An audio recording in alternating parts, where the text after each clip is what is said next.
amahirwe aruta ayandi. Ko mbyumvishe nuko byagenze ni nk'iby'ikana.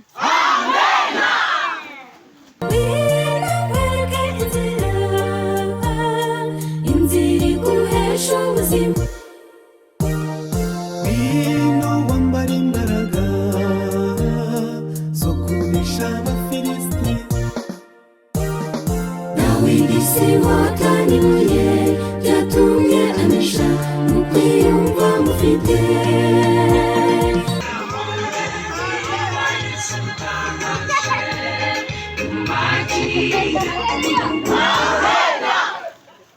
amahirwe aruta ayandi.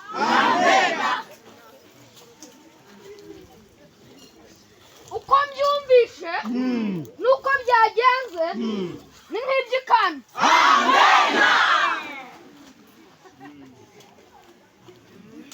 nageze kugasomaho mu gitondo none n'ubu nongeye kumva ni nk'iby'ikana pe. ariko amahirwe twe dufite ni uko twamutumiye kare.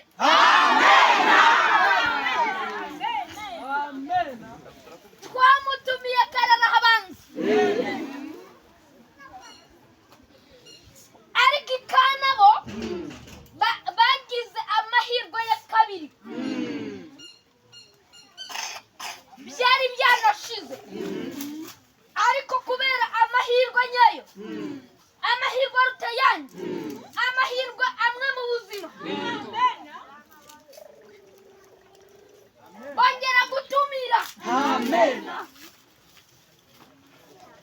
igihagije, bongera gutumira urenze, bongera gutumira uwo batazi, batumira umuntu nabo ubwabo batamenye, batumira umuntu urenze ubwabo ibitekerezo byabo. ayo niyo mahirwe mufite ubu.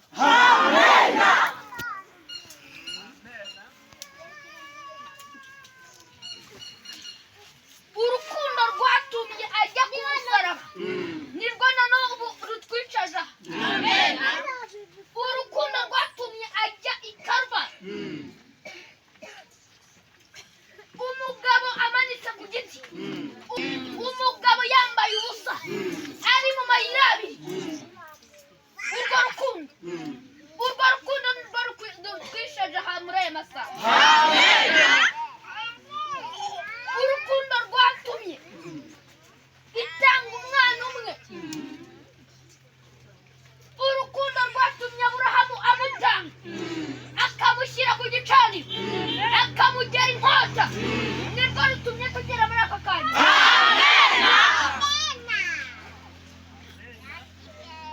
batumiye ubatanze, batumira babaye abanyamahirwe, batumira uwo batanze, batumiye ubarusha ubushobozi.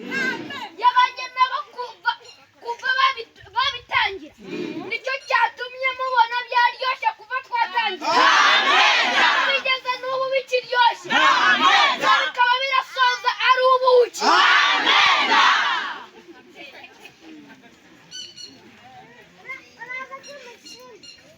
bishize birashira, baranywa birashira byose. igisebo cyari kihabaye.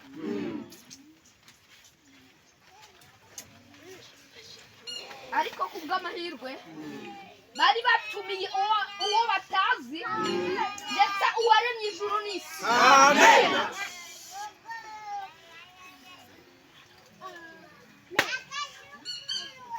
bibashiranye babwira abadiyakoni ati ngaho mugende mutuzanire.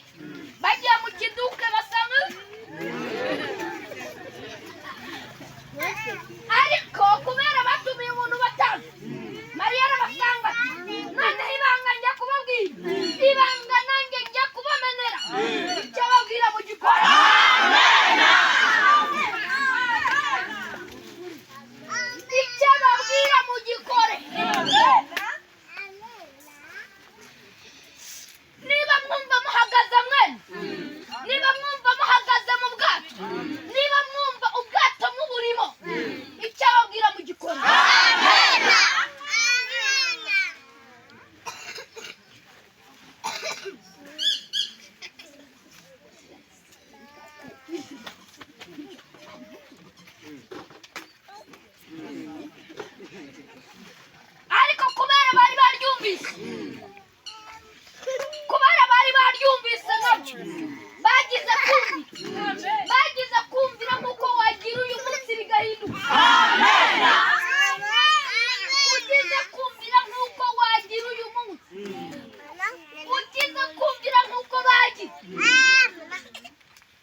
nugira ubukwe uzamutumize, ariko ndakwinginze icyo azakubwira ntuzamugishe impaka, ntuzamugishe impaka, icyo akubwira cyose ushyire mu bikorwa. Niyo mpamvu ubona aba basaza urukundo rwabahuje, ariko bakaba bemeye kumvira iryo uvuze ryose. Impamvu mucicaya ni uko bashyize mu bikorwa ibyo yababwiye. Rero nawe muri uyu munsi nikubwira ngo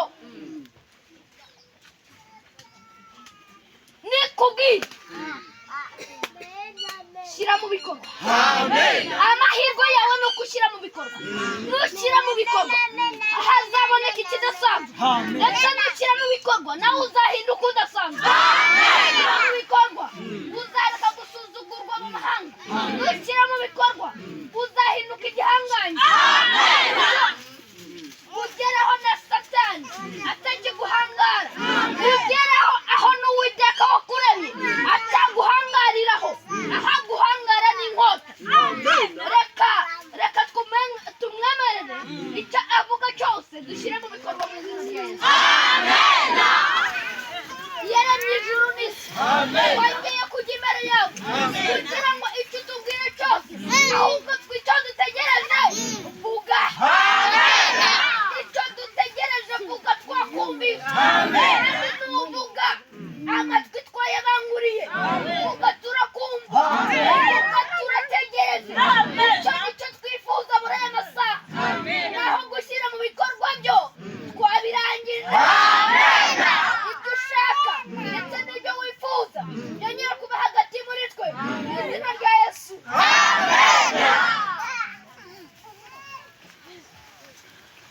ukwiye imisozi tugose, ni ku Uwiteka gusabana. Kwanoba imvura iragwa, abo mu mugi barareremba. Akaga kagiye kuza ku isi,